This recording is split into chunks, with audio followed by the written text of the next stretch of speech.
예, 안녕하세요. 김용호입니다. 아마도 여러분들이 뭐 임금 체불에 대한 형사처벌에 대해서는 판례를 볼 일이 많지 않을 건데요. 자, 오늘 그 판례를 하나 소개해 드리도록 하겠습니다. 임금 체불은 우리나라에서는 일종의 범죄 행위로 보고 있습니다. 단지 반의사 불벌죄, 피해자 의사에 반해서는 처벌할 수 없는 그런 범죄 유형으로 되어 있죠. 그리고 또 실제로 임금 체불의 어떤 범죄는 고의범입니다. 그러니까 근로자에 대해서 임금 체불에 고의가 있어야지만 처벌할 수 있는 그런 범죄 유형이거든요. 만약에 고의가 없다라고 한다면 임금 체불에 대한 처벌을 할 수가 없는 구조입니다. 그럼 과연 이게 고의성을 어떻게 판단할지, 자, 이게 문제가 된 그런 케이스로 볼 수가 있습니다. 두 가지 사례가 있는데요. 두 가지 사례 각각 임금 체불의 고의를 다루는 그런 사건이고, 나머지 개별적인 근로기준법 주제에 대해서도 좀 볼 수 있는 그런 사건으로 보시면 되겠습니다. 자, 첫 번째 사건은 이제 항공사에 이제 기내에 청소를 하는 용역업체가 있었고요. 용역업체와 계약을 체결한 근로자가 계신 겁니다. 자, 이 근로자가 이제 근로계약을 체결해요. 근데 이 맨파업체의 근로계약서가 다 통일적입니다. 그러니까 이게 뭐 다른 내용이 들어가지 않고 모든 근로자에 대해서 동일한 내용으로 근로계약서가 들어가 있는 거죠.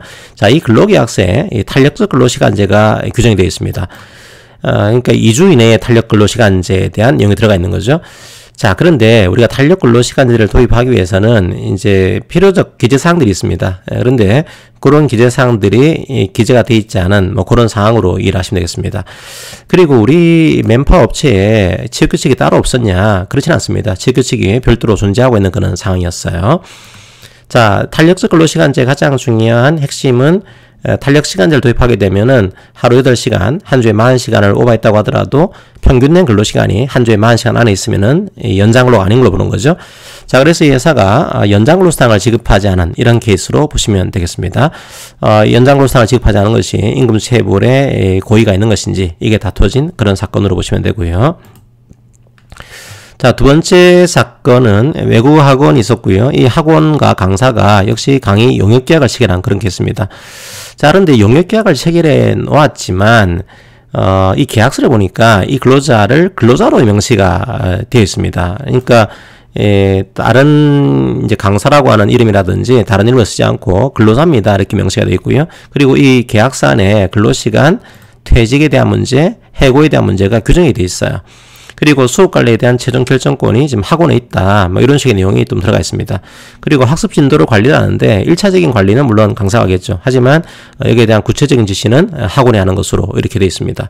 그리고 만약에 이 강사가 하루 결근하게 되면 하루 침금을 공제한다. 이런 내용도 들어가 있습니다. 자, 무슨 말인가 하면 계약 자체는 이제 근로계약서가 아닌데 근로계약으로 볼 만한 내용들이 많이 들어가 있는 거죠. 자, 이런 상황에서 이제 계약서에 이런 내용이 들어가 있습니다. 만약에 강사가 계약 기간을 지키지 않고 일방적으로 계약을 파기하게 되면 1개월치 급여를 임금을 위약금으로 지불한다. 뭐 이런 내용이 들어가 있었던 거죠. 그런데 이 강사가 이제 계약을 파기했습니다. 그러자 한 달치 월급을 뭐 지급하지 않은 이런 케이스가 발생한 겁니다. 이걸 의뢰해서 임금 체불에 대한 범죄로 이제 공소가 제기된 뭐 그런 케이스로 이해하시면 되겠습니다. 과연 마찬가지로 역시 임금 지불에 고의가 있는지 이게 다퉈진 그런 사안으로 보시면 되겠습니다.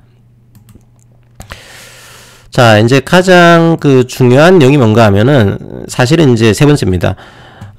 임금 체불의 고의가 있으려면은 이제 임금 지급 의무가 존재하는 것인지 그 범위가 어떤 것인지 이걸 다툴 만한 근거가 있다라고 한다면 이 고의가 없는 걸 보게 됩니다. 그러니까 이 회사가 임금 지급 의무의 존부와 범위에 대해서 다툴 만한 근거를 가지고 있는 것인지 이게 중요한 구조가 돼요.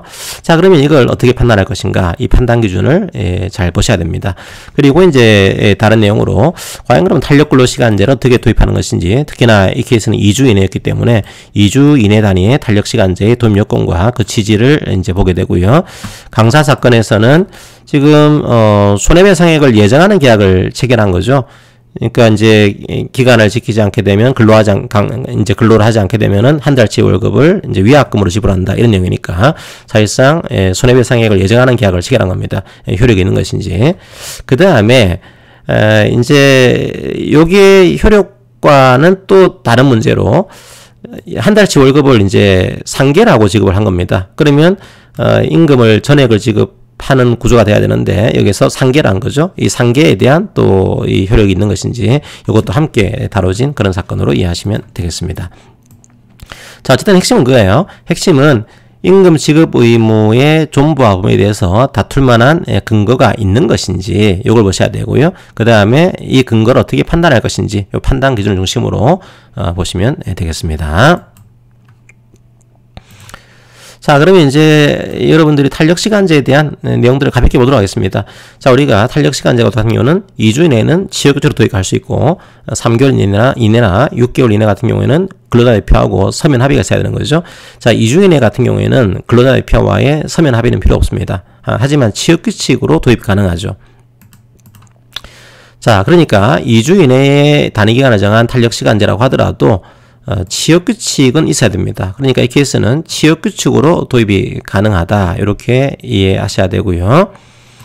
자, 무슨 말인가 하면 취업규칙으로 도입해야 되는 것이지 근로계약이나 근로자의 개별활동이 이걸 통해서 탄력시간제를 도입해서는 안 된다. 2주 이내라고 하더라도 취업규칙이 존재를 해야 되는 겁니다.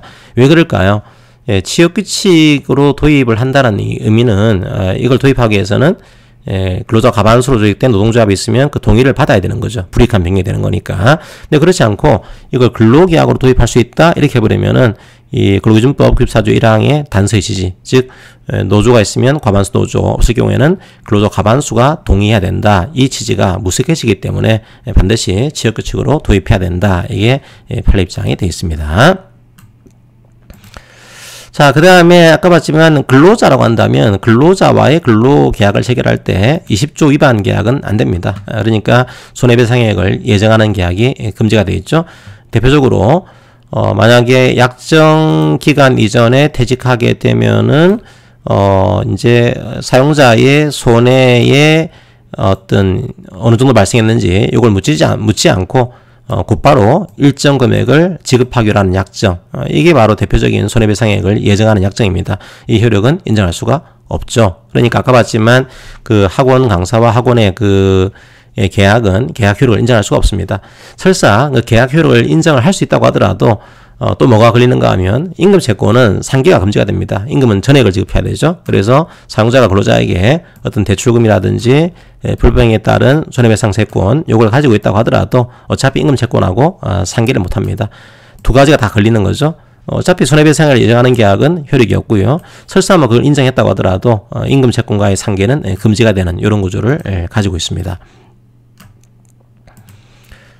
자, 그러니까 이제 핵심은 이거죠. 이걸 왜 지금까지 보고 있는가 하면은 과연 이 사용자에게 임금에 대한 지급 의무의 존부와 범위에 대해서 다툴 만한 그런 근거가 있는 것인지 이걸 따져보기 위한 것으로 이해하시면 되겠습니다.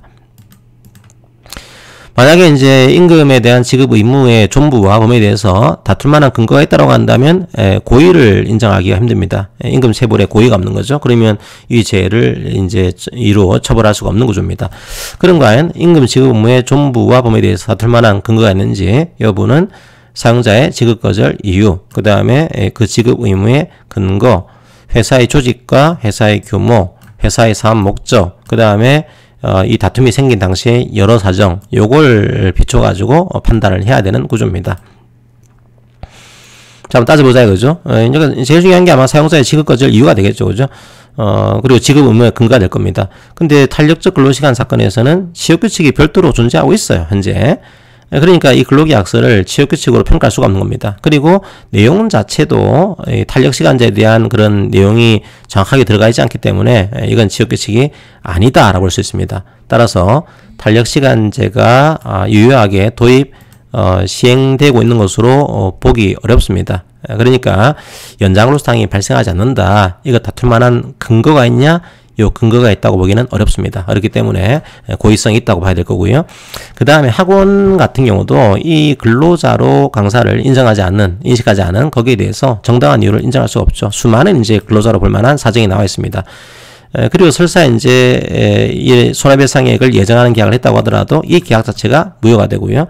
그 다음에 이 임금 채권을 사용자가 가지는 이제 채권을 자동 채권으로 해서 임금 채권과 상계하는 것은 어차피 금지가 됩니다. 따라서 이 케이스도 이 근로기준법 위반에 고의가 있는 것으로 볼 수 있다. 이게 판례 시각입니다. 따라서 임금 체불에 이제 근로기준법 위반에 그런 고의가 있기 때문에 이제 처벌할 수가 있는 구조가 만들어지겠죠.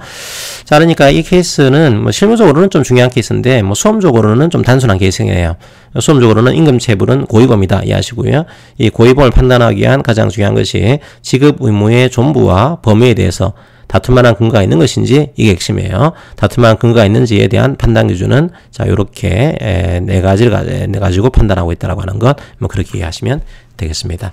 자, 오늘은 좀 실무적인 주제였죠. 임금 체불의 어떤 고의에 대해서 어떻게 판단할지 여기에 대한 판례들을 소개해드렸습니다. 자, 오늘 판례 강의는 이것으로 마무리하겠습니다. 고맙습니다.